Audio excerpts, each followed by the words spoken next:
خواننده، شاعر و تنظیم کننده مسعود جلیلیان. ضبط، میکس و مسترینگ صابر احمدی.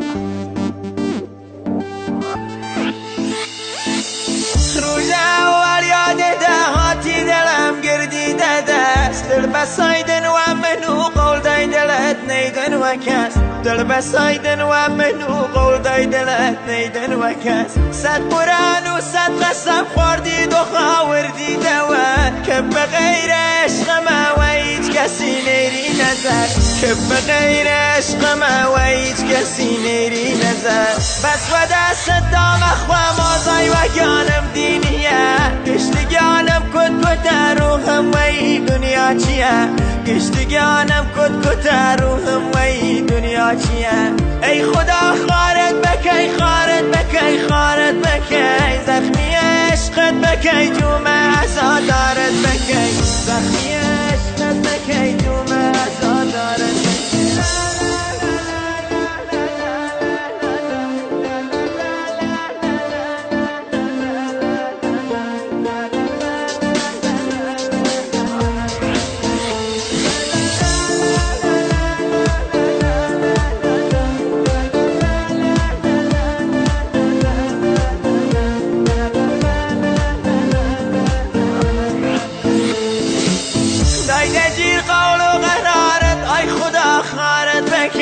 زخمی عشقت بکی، جوم عزادارت بکی، و شویل بی کسی جوم گرفتارت بکی. کی و پید ود که بچی دوی دل بیلی نجی، بشکنی قلبم منو گرده یکی ترو بچی، بشکنی قلبم منو گرده یکی ترو بچی.